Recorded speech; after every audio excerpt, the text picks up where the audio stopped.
As you bring in new people, bring them in on flat rate. Yeah. Yep. And eventually you'll have you're going to lose some people. A meritocracy, it's not supposed to be fair. Right. It's supposed to be merit-based. I've always said compensation has to match company objectives.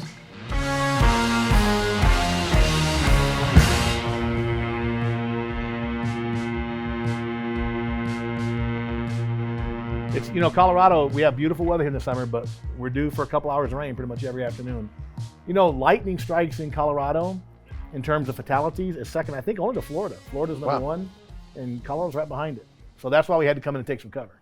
Yeah, so we were talking about performance-based pay at the time, and so let's get back to that topic. Yep, right. I think I left off, we were talking a little bit about, you had asked the question about people taking advantage of the system. Yep.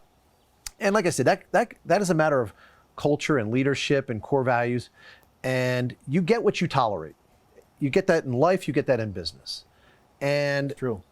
Odds are these people were taking advantage of you under wage and hour on their time card, putting down 4, even though, putting down 8 hours for working 4, or making a 4-hour job extend to 8, right? And taking advantage of you some way or another. And I think most contractors have told themselves a story where they've justified that, they've accepted it, they tolerate it because they kind of understand it. It's a time card, I know what it is. Performance-based pay is a little bit outside their comfort zone, right? It's something unknown to them, and therefore they tell themselves a story that I can't go to that because people will take advantage of this. It's too complex, it's too comprehensive. Well, we don't have the software to manage it, so forth and so on. And so I think what you have to look at is, I've always said compensation has to match company objectives. And so if the company objective is to drive a certain segment of the business, drive a certain level of profitability so that we can reinvest into the business, that's what this is all about, right? It's like you said, it's not to cut the pay as much as it is to drive productivity, which drives revenue, which drives, squeezes the middle, and then hopefully we get more coming out the bottom end there, which allows us then that increased productivity and profitability allows us to reinfuse that capital into the business to grow the business. So at the end of the day, really performance-based pay is all about driving the business forward. It is a fuel for the engine in my mind. Now, where I see companies struggle with it the most is they try to do too much too soon with it. You just have to make it simple. You have to make it transparent. And you said a comment before we broke as well, that you have to let an individual see how they're going to do on this. Hey, we'll let you go wage and hour, and we'll let you go performance-based pay. And whichever one works out better for you, that's what we'll pay you. Right. And I can see that to some extent, but I would rather go into it with, here's what we've done. I've looked at all of your pay on wage and hour, right? And I've looked at your pay based on performance-based pay. And let me show you what you would have made, last year had you been on performance-based pay. Now, you look at a top performer, you look at a mid-level performer, and you look at somebody who would struggle, and you play it all out transparently, for them to see, and say, now that is just knowing that you have the paycheck coming, right? You didn't have to think anything differently. What would you think and do differently if you were on a system in which you actually had to be more productive? Do you see that how maybe you take the bottom performing guy? Do you see what you could have done to maybe improve your chances of winning? Because what you'll typically find out is nobody is too far off from winning. Because if you set the system up, it is designed to let them win. In fact, I used to say to my dad, back in the day at Cameron & Sons, Dad, what do you care? If we're budgeting for 10% labor, right? Why are you going to go ahead and pay them 6 to drive them to perform? Okay, and if they perform, then they get 8, and you're holding 2. Why not just pay all the 10?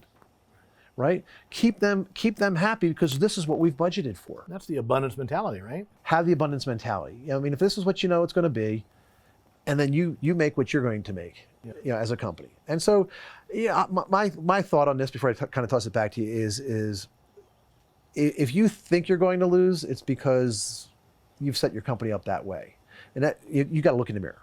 First and foremost, number one. Number two is make it simple, make it transparent. Gotta be. Yeah, and cast it so that the people see it before you go switch to it. Don't go and switch to it right away. Say, listen, here's what you would have earned. Here's what you did earn. Here's what you would have earned. That's a great implementation strategy. Yeah. So you've already done the homework. for a couple of months before you presented them like here. Because you know they're going to complain. Somebody's going to rise up and kind of say, oh, well, how am I going to make any money? We hired a new young service tech from Texas a month or two ago named Cody. Great young kid. I mean, you talk about, we were joking about certain people who think they're the future of the industry. This kid really is. Just salt of the earth, Texas cowboy, integrity, just character, great guy. And he was really concerned about the flat rate. He's like, man, I've been doing this for like 5 years now, but I don't know, but I trust you.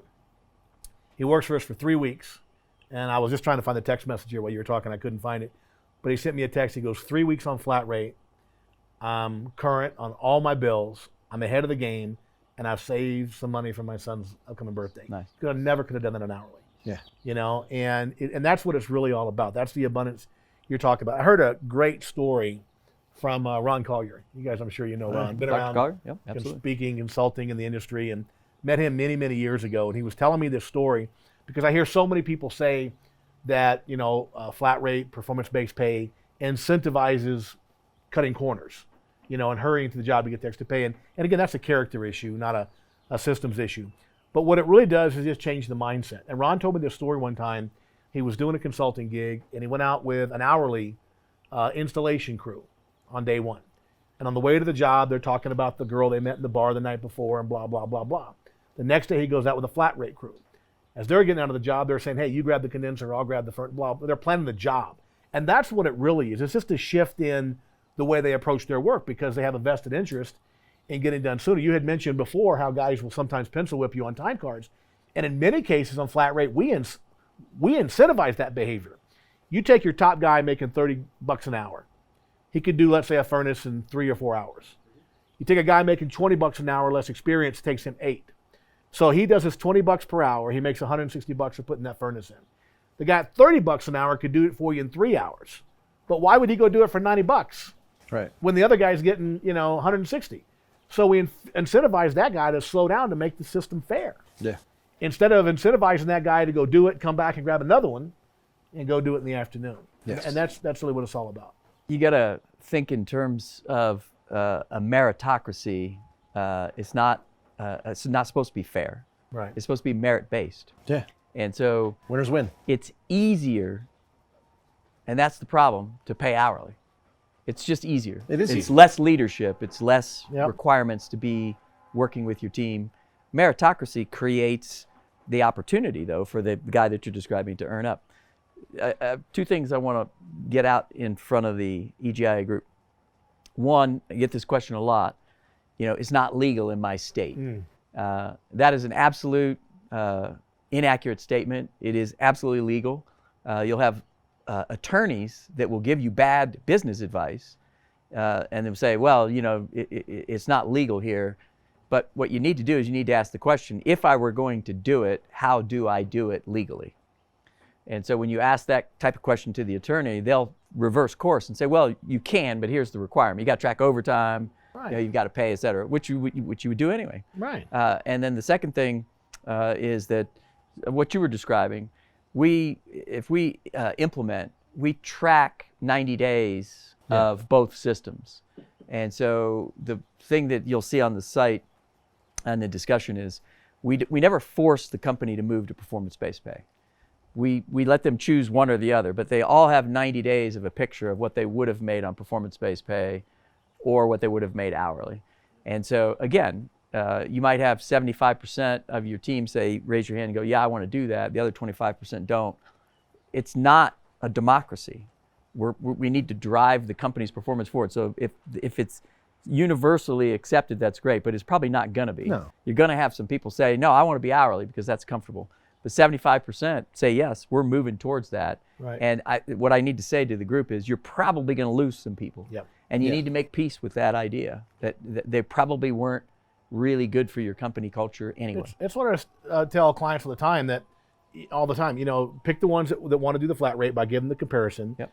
As you bring in new people, bring them in on flat rate. Yeah. Yep. And eventually you'll have you're going to lose some people. And if I have Yeah. Drew making $800 on an install and he's putting in 2 installs a day, he's making $1,600 for the day. He's happy. We would pair the new person up with Drew, and Drew would simply explain, hey, this is how we do it. Right. This is a good thing, as opposed to deferring to the idea of do you want to be on this pay plan? Yeah. You know, I mean, So let's talk about some specifics now. So, and I'll start with kind of how we pay our sales guys, and Drew and Gary too. I want to hear from that.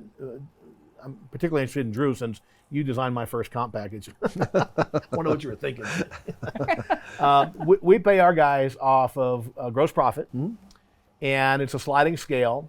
Starts at 60% gross profit. So if you sold off our retail book price, it would be about a 60% gross profit, right? We have a little leverage in there. But if a guy sold straight out of the book at 60% gross profit, he gets 25% of the gross margin, of the gross profit. Okay. If he comes down to 50 to 60, he gets 20. If it's 40 to 50, he gets 15, and so on. this is sales you're talking about, right? Yeah, on sales, yeah. Because what I want my sales professional, when he's at the kitchen table and he's fighting for gross margin dollars, I want him to have a dog in the fight. And so he knows, man, if I give this away, it's going to drop me down, and I'm going to go from 20% of the gross profit to maybe 15%. And it all works out about the same, typically between 7, 8, 10, 11% off the top line anyway, right? Yeah. So guys will say, well, why not just pay him 10% off the top or 8% off the top? Well, the problem is, if the reason it works out for us is because they have a vested interest in maintaining gross profit. If you just pay a guy 10% across the top, he'll drop you down into 35% gross margin. What does he care? Could be a multi-day job. You could lose money. He still gets paid. Exactly. So what you described was alignment. Yeah, that's what I was talking about, alignment. Alignment. Of course, I knew that. Put a book on mindset, dude. What you talking about? I thought you were New talking York about Times congruency. bestseller. Yeah. I thought you were talking about congruency, but apparently it's alignment. So Well, I was thinking congruency too. I call it congruent. that's the whatever we're talking. Anyway, Drew, so talk to me about the system that you use to beat me up and take advantage of me. Probably why I you paid got you it. on the top line. Probably why you wrote a book. paid you on the top line. I said it a little bit ago, right? Compensation has to be aligned, with the, corporate objectives. And congruent. And congruent, right? Exactly. So there's not only one way to pay, right? There's multiple ways to pay, and you just have to make sure that it, like I said, that it aligns with your company objectives, and that you feel that the systems that you have in place will get you the results that you want. Because that's what I build for, right? And so I understand the gross profit, model, and I have that at some of the clients that I work with, and I also have the revenue model. So let's talk about that, because that's the plan that you were on. I tie it to revenue, and the reason is, for most of my clients, it is easier, right? So it's like wage an hour. It's easier, number one. But number two, it's transparent, right? Meaning, and I'm not saying that gross profit isn't, but for the guy who can go in the house, close a deal, and know I just made X, right? There's a big advantage to that. There's a big advantage to that, in my mind. And my belief is that management sets pricing.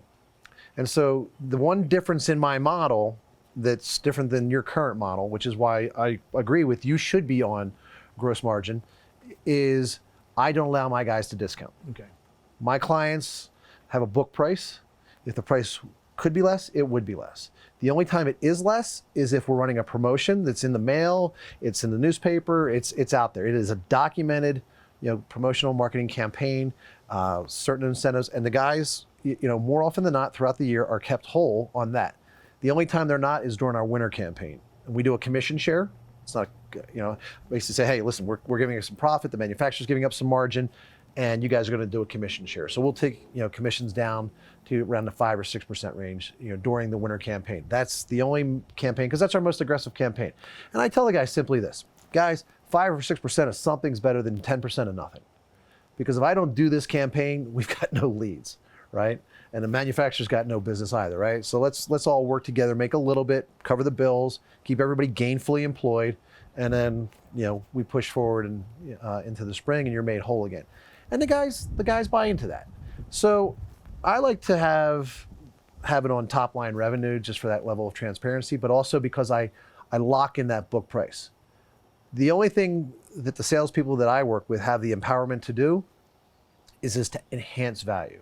So you may recall you were allowed to give away $800 worth of value. There was probably about $250 worth of cost to JD's company. Humidifier or something like that. Something like that. You can enhance it, extend the warranty, maintenance, humidifier, air cleaner, something like that. enhance the value but never drop the price. Because when you drop the price, you drop dollar for dollar. If you enhance the value, you basically only hit me for about maybe a third of that.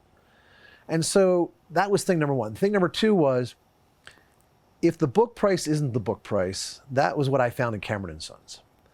I couldn't have all these guys going around and going in and wheeling and dealing on price. And we got called out on this before I took over the department, that, well, I dealt with the other sales guy and he quoted my neighbor X, or my friend or my coworker or something like that.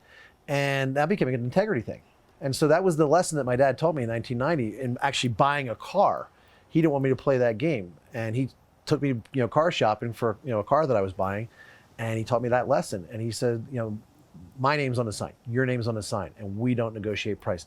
That is our integrity, that's our character, and we won't play that game. And we do train and encourage our guys to throw in some whatever versus dropping the price. But at the end of the day, we're going to job cost every job. That's another good side of it, because it's forcing my operations manager. He has to job cost every single job. And so we know where we are. But yeah, I agree with you 100% that you're way better off offering some type of incentive. $800 of value that really costs you $250 then. Well, I also don't want my guys, I didn't want to leave it up to the judgment of my guys as to what they thought, if they thought they needed to hold the line on the price because maybe the mortgage was due or Christmas was coming up and they thought they get away in a certain neighborhood or there was a certain car in the driveway, by holding the line on price, right? And that came from the home improvement industry. They call it par pricing. Right? So par pricing in the windows, roofing, siding, and gutter business is you have a price, okay, that you have to, that you're allowed to come down to.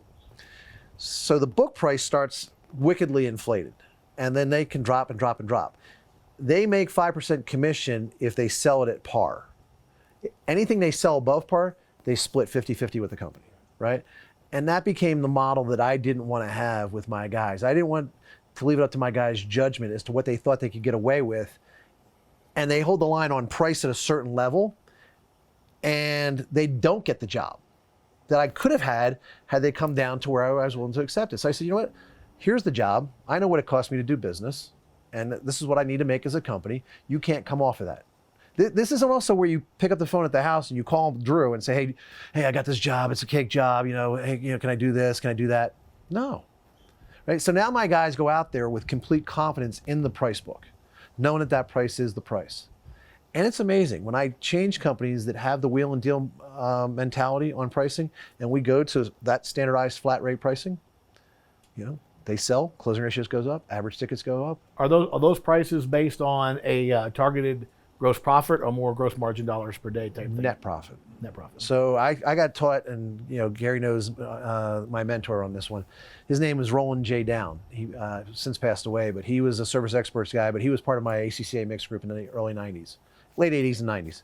And my dad sent me to his business, and this guy budgeted everything in his company. Down for the first 41 years in business, he never made a penny, he said. But then he realized, I never made any money in business, I'm going to figure this out. And he got his daughter who'd come out of college, and he started building a budget. And he budgeted everything in his company, even to sheet metal screws and nails and duct tape and caulking and everything. And loss on jobs, bad debt. He had it wired down to a science. And so he taught me what I needed to know about pricing. And so he taught me the dual overhead model and the single labor overhead model, which is what I use for my clients. And he basically said is that labor drives overhead, which is what we've talked about in many episodes that we've spoken here. And he said, set your price to where you need to make money. He says, you don't get to spend gross profit dollars. He says, you only get to spend net profit after taxes. So he says, so build your price based off of net profit. And so that's what we did. So that's the model that I have. And it's funny, your boss, in fact, told me, JD, he told me when I came out here, he had worked with another guy for a while. He wasn't making any money. He met me at a Comfort Tech meeting, in 2001, had me come out and do some work for him. I put him on my system. It worked for him, right? And then I went away. And then he started losing money again, and he brought me back. And that's when we hired you, right? So we put the system back into place. He goes, I was making money when you were here the first time. He goes, then I started losing money. He goes, That's the definition of insanity. Yeah. Finding something that works and stop using it. So then he went away from it, right? So we get the system back into place. We're making money. He's killing it, right? With you and don't remember the other gentleman. Winston and Aaron. No, it was John Winston Kennedy. was there. Jack Jack Kennedy, and Aaron, right? Yep. And Aaron, right? Aaron Sinceros or something like that, right? Cisneros, So, so he's killing it again, right? And then I finish that contract. I go away again, and then he joins another best practices group, joins the franchise, and he absorbs that business model of doing business, right? And of course, you've left, and he calls me back a few years later, same thing. He says, I used to make money when I worked with you 2 other times before. He goes, but I stopped making money. It's almost like Jesse's hard-headed. Yeah, just He's a great friend of both of ours. He actually works with us now in my new company. Yeah, great guy, but a little bit of a contrarian, shall we say? Yep. So he brought us back. He brought Russ and I back in the 2012 timeframe, and put the system back into place. Started making money again, and eventually sold the business and moved on. And he's now obviously years later working with you. Yeah, but came back to Colorado Springs, and he was going to open another company, but it's funny because.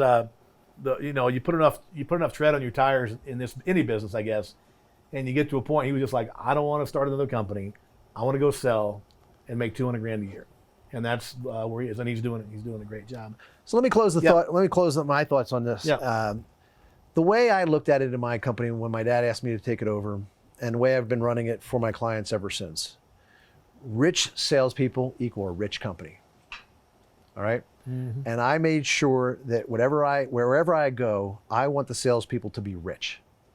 And I set it up so that the company's going to be rich. The company can't get hurt. My dad, and we've said this on a couple other episodes before, my dad said to my brothers and I years ago, we can kill the golden goose and have a glorious feast once. He goes, but we take care of the golden goose, we got golden eggs forever, right? And so every client I go in, I have a fiduciary responsibility to make sure that this company makes money. And the way I'm going to do it is I'm going to drive replacement sales. I love Ron Smith. He gave me an opportunity at Service Experts, and I agree with him. The way you sustain a company is through service agreement sales, right? But when I get called in, okay, I want to put that in place because that's the farmland. That's going to give you crops in the future. But if I want crops now, replacement sales, splash, right? Big splash. Yeah. And so that's what I kind of do, and I drive it towards the salespeople. I incentivize them with the comp plan. I incentivize connection ratio or closing ratio. I incentivize revenue per lead. I know that's a favorite metric of yours. Not average ticket, revenue per lead, right? And we take guys and we put them into the 6-figure realm and multi-6-figure realms.